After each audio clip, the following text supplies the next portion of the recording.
भारत की दोहरी मार, पहले मिसाइलों से हमला, अब पानी से करेगा वॉर। भारत और पाकिस्तान के बीच चल रहा तनाव अब सिर्फ सीमा या कूटनीति तक सीमित नहीं रहा, अब यह पानी की धारा के जरिए भी सामने आ रहा।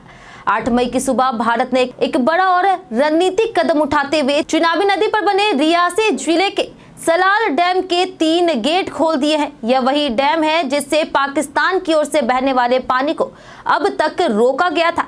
इस कदम ने न सिर्फ पाकिस्तान में चिंता बढ़ा दी, बल्कि पीओके सहित कई इलाकों में बाढ़ की आशंका को भी जन्म दे दिया। भारत का यह फैसला सिंधु जल संधि को रद्द करने के बाद सामने आया। दशकों तक इस संधि के तहत भारत और पाकिस्तान के बीच जल वितरण का एक तय ढांचा बना हुआ था, लेकिन अब भारत ने यह संधि रद्द कर दी है और साफ कर दिया कि वह अब अपने जल संसाधनों पर खुद निर्णय लेगा। यही कारण है कि भारत अब जब चाहे डैम के गेट खोल सकता है और जब चाहे बंद कर सकता है। पाकिस्तान को ना इस पर कोई आपत्ति करने का हक बचा है और ना ही भारत से पूछने का अधिकार। भारत के इस कदम के बाद अब पाकिस्तान में खलबली मच गई है। वहां के कई शहरों में डर और अफरा तफरी का माहौल है।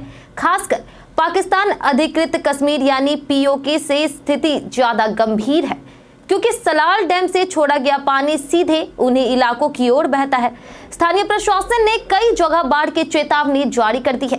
दूसरी तरफ रामबन जिले में स्थित बगलिहार डैम के एक गेट को भी खोल दिया गया है। शुक्रवार को वह गेट अभी भी खुला हुआ है। इससे चिनाब नदी में जल स्तर और ज्यादा बढ़ गया है। पाकिस्तान के लिए यह स्थिति काफी गंभीर है, क्योंकि अब वह भारत से यह भी नहीं पूछ सकता कि आपने पानी क्यों छोड़ा।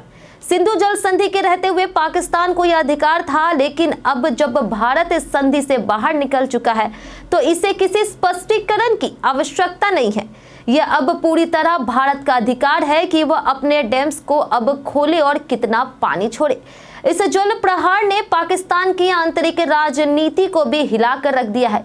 जनता अब अपनी सरकार से सवाल पूछ रही है कि जब भारत ने यह पहले ही संकेत दे दिए थे कि वह सिंधु जल संधि को खत्म कर सकता है, तो इसके लिए कोई तैयारी क्यों नहीं की गई। सोशल मीडिया पर पाकिस्तानी सरकार की आलोचना हो रही और लोग पूछ रहे कि अब क्या करेंगे।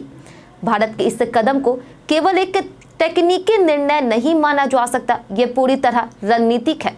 यह संदेश है कि अगर पाकिस्तान सीमा पार आतंकवाद और उकसावे वाली नीतियां नहीं रोकेगा तो भारत अब पुराने समझौते से बंधा नहीं रहेगा। जल को अब एक हथियार के रूप में इस्तेमाल किया जा रहा है, बिना किसी गोली के, बिना किसी युद्ध के, एक शांत लेकिन सख्त प्रहार। भारत ने स्पष्ट कर दिया है कि वह अपनी नदियों और संसाधनों पर पूरी तरह से नियंत्रण रखेगा। अब कोई संधि उसे नहीं रोक सकती और पाकिस्तान को इसकी कीमत चुकानी पड़ सकती है। आने वाले दिनों में यह जल संकट और गहराएगा या कोई समाधान निकलेगा, यह देखना दिलचस्प होगा। लेकिन फिलहाल पाकिस्तान को इस जल प्रहार का गंभीर असर झेलने के लिए तैयार रहना होगा।